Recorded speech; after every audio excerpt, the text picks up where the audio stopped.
From the moment the sun peeked over the tightrope-thin horizon, the sound of squeaking clown shoes echoed across a wide stretch of carnival grounds.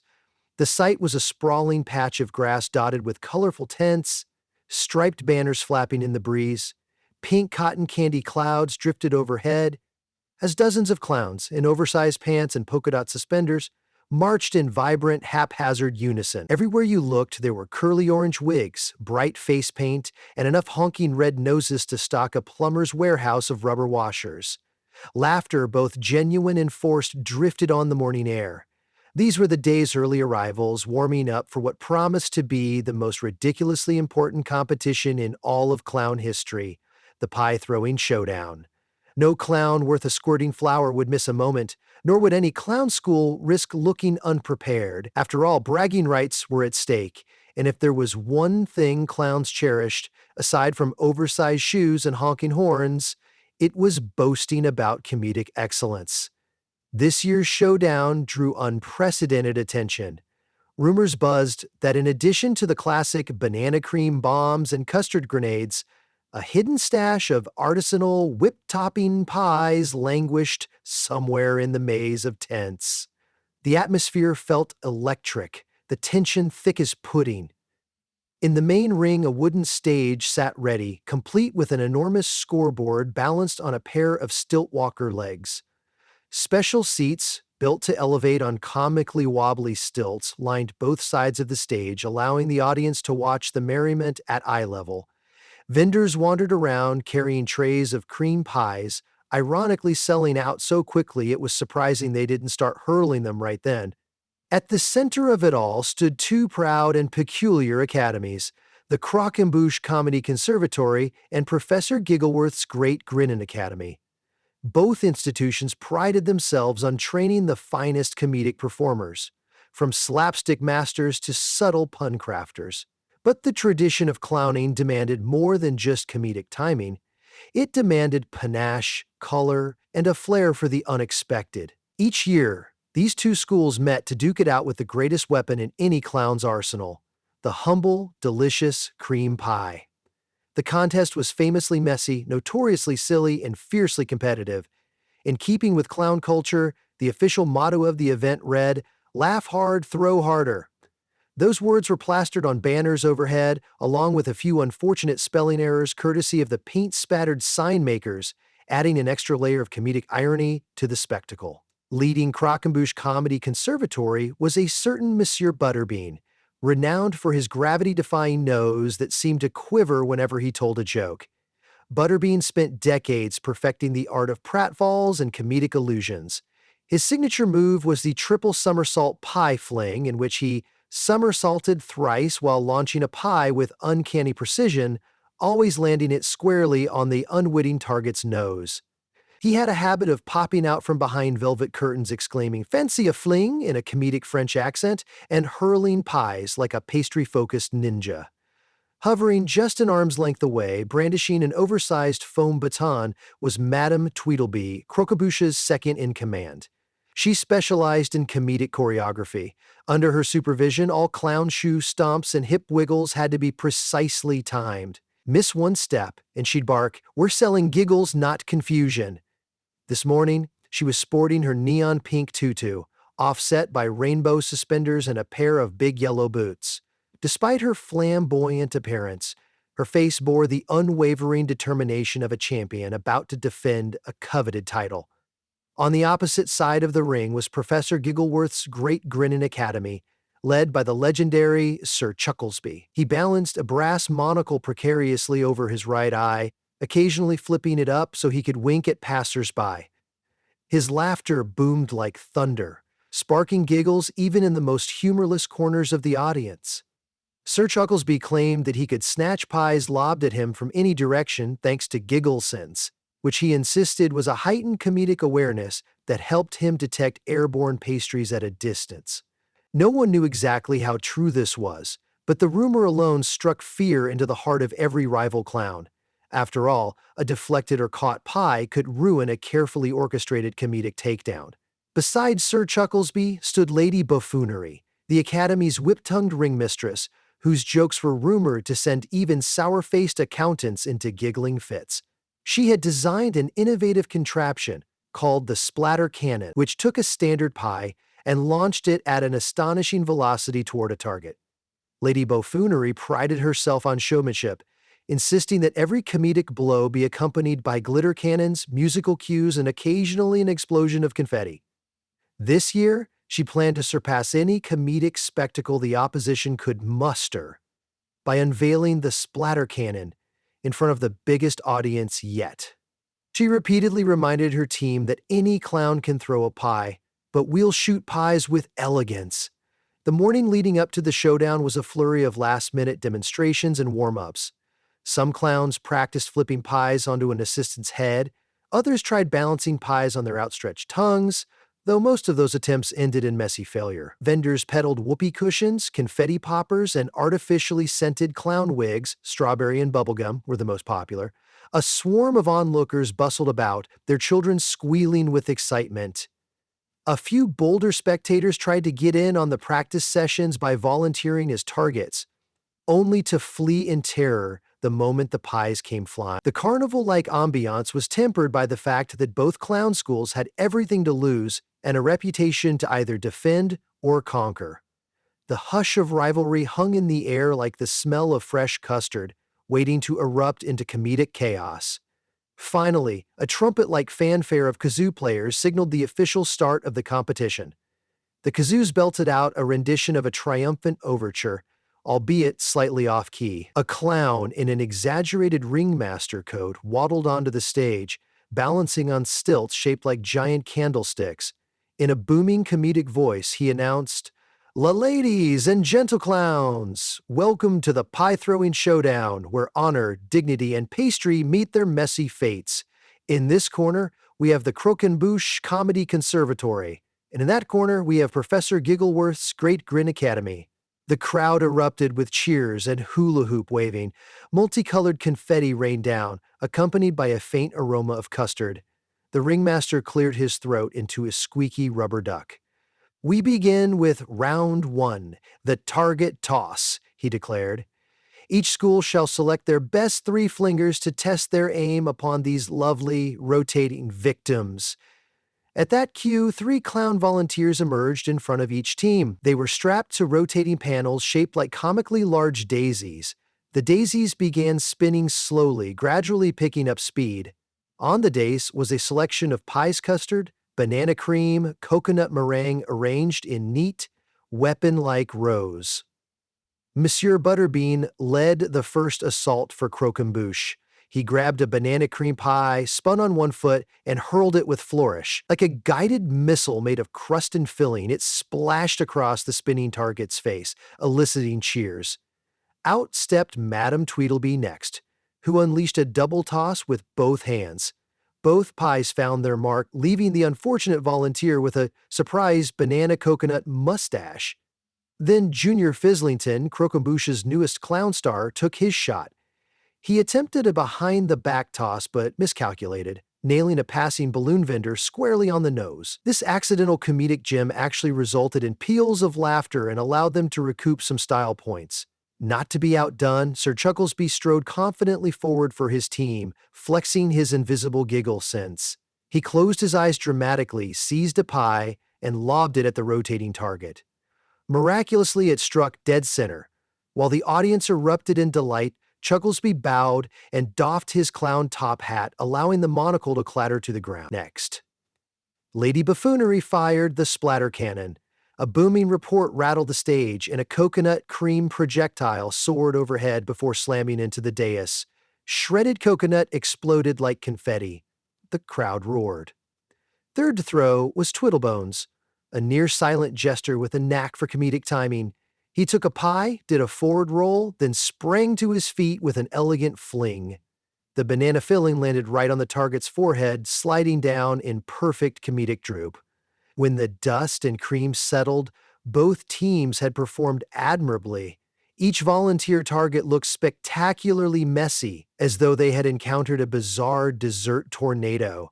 The ringmaster tallied up the points indicated on the scoreboard. Croquembouche Comedy Conservatory led by a slim margin, but it was still anyone's game. The crowd braced for the next round. Round 2 was the endurance gauntlet. Volunteers from each school had to dash through a series of comedic obstacles: bounce houses, spinning foam hammers, zany water-squirting flowers, while simultaneously dodging pies thrown by the opposing school. Croquembouche's participants showcased a surprising level of agility, weaving between obstacles. Madame Tweedleby sashayed like a ballerina, dodging one flying pie after another. She narrowly escaped a direct hit thanks to her tight pirouette. Junior Fislington, meanwhile, took a pie right to the trousers, causing him to slip face first onto the bounce house floor.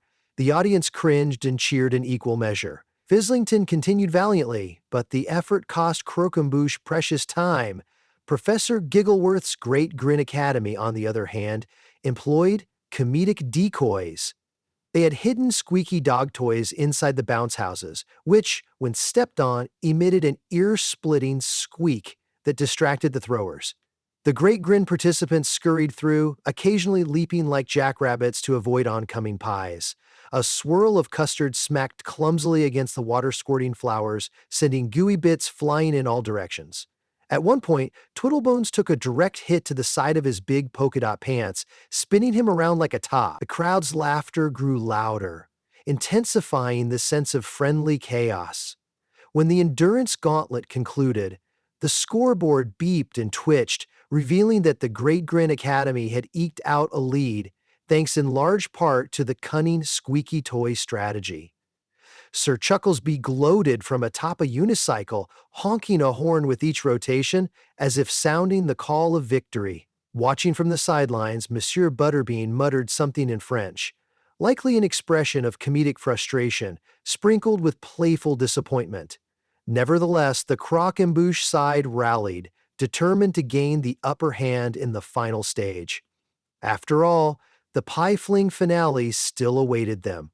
While staff clowns busily cleared away the aftermath of round 2, the audience stretched, refilled popcorn, and visited the cotton candy stands. Chatter filled the air. Who would prevail? Which teacher had the better comedic instincts?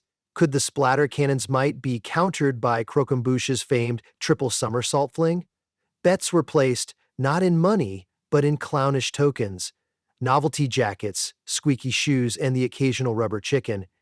Tension built, and even the children sensed the approaching comedic crescendo. The ground felt charged with clown energy, as if the entire scene might lift off and float away in a giant balloon.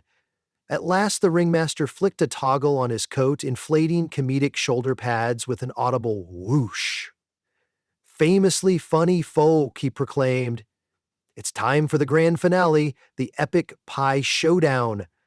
A hush descended, broken only by the gentle honk of an overenthusiastic nose in the back row. "This is no ordinary pie fight," the ringmaster continued. "Both schools will enter the ring, pies in hand, to face off in a full-on comedic crusade. The last school standing, relatively unfrosted, will emerge victorious. Let the madness begin!" The stage was rapidly cleared, leaving behind a massive open space. Along the edges, each school lined up in formation. The Croquembouche ranks held long trays teeming with pies of every flavor, some topped with elaborate whipped cream swirls, others garnished with fruit slices arranged like bullseyes. Giggleworth's Great Grin Academy responded in kind, setting up the splatter cannon in a strategic corner. The tension mounted as both sides studied each other's formations. Then, in a flurry of clown shoes and squeaking red noses, round 3 erupted. Monsieur Butterbean, with unstoppable flair, charged straight across the stage, triple somersaulting as he went. Midway through his second rotation, he slung a coconut cream pie. One Great Grin clown dove dramatically, letting the pastry sail overhead, only to watch a second pie, tossed by Madame Tweedleby, tag him squarely on the ear. Meanwhile, Sir Chucklesby hopped onto a unicycle for elevated vantage. Spotting the vulnerable flank of Croquembouche's formation, he gestured to Lady Buffoonery. She pulled a lever, launching a chocolate cream pie from the splatter cannon.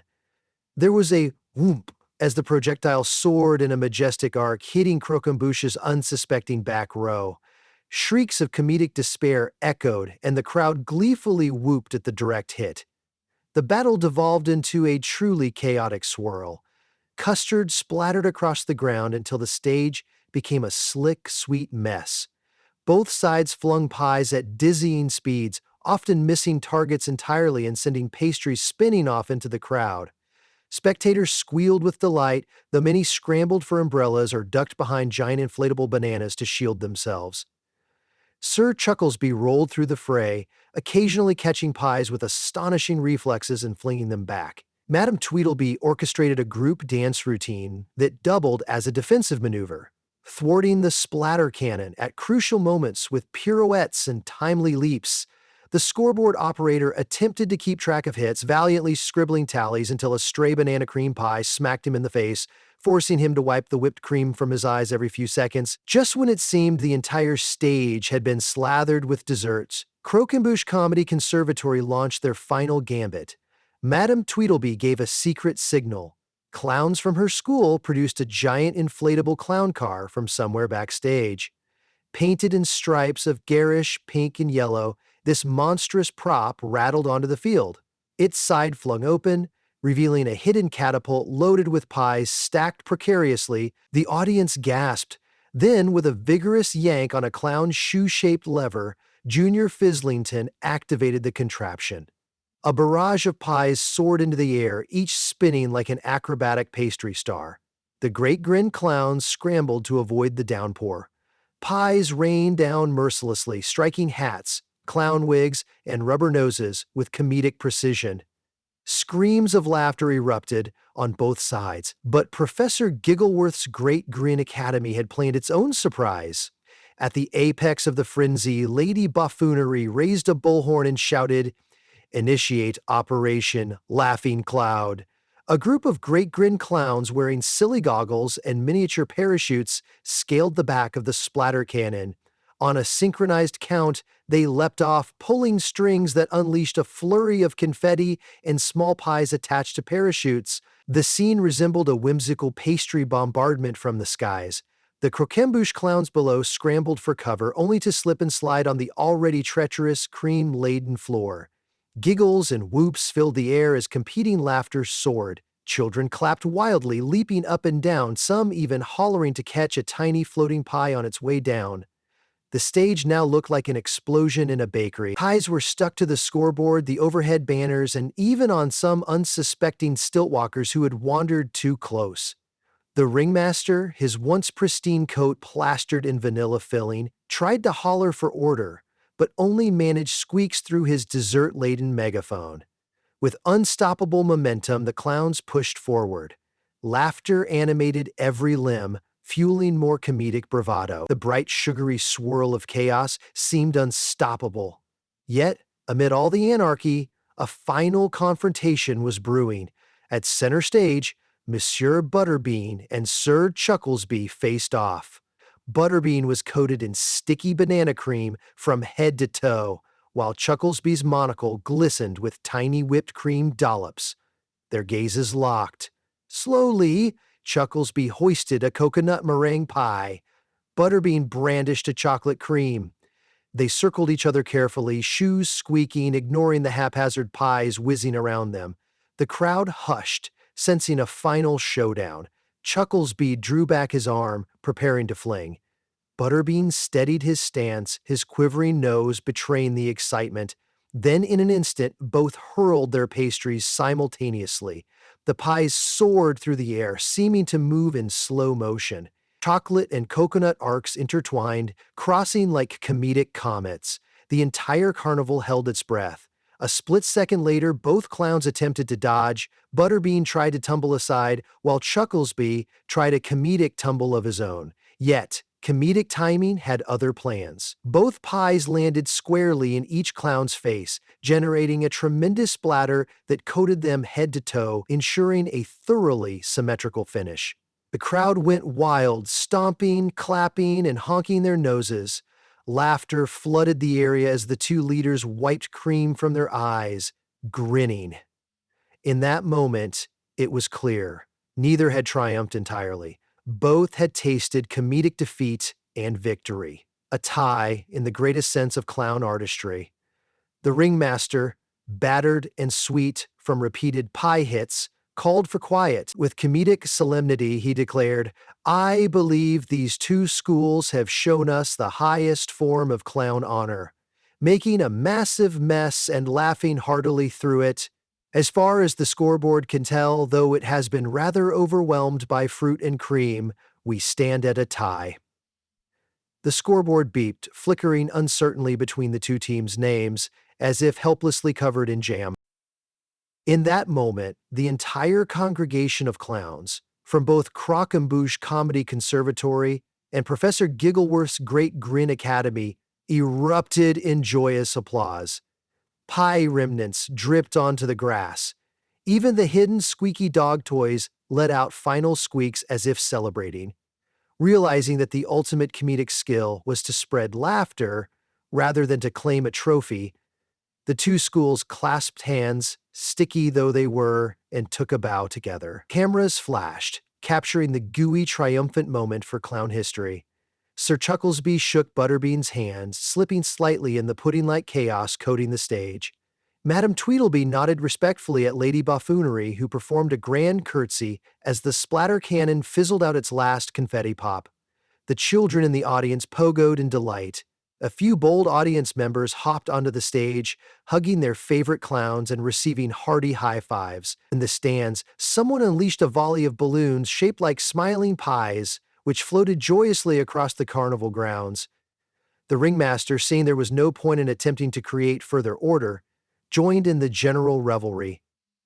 Music played an upbeat calliope tune that underscored the comedic triumph of unity. At length, as the sun dipped in the sky and the sweet fragrance of custard started to fade, the official cleanup crew trudged in with mops the size of brooms and began the monumental task of scraping up the vast dessert that now coated nearly every surface. Clown shoes squeaked across boards, and the departing crowd left footprints of whipped cream on the grass. Every car in the parking lot would likely smell like sugar for a week, but none of that dampened the spirits of the participants. The clowns wore their splattered outfits like medals of comedic honor. Among the final stragglers, Monsieur Butterbean helped Chucklesby retrieve his monocle from under a mound of meringue. They made small talk about comedic theory and cross-school collaborations. "I do think we ought to work on a show together," Chucklesby suggested.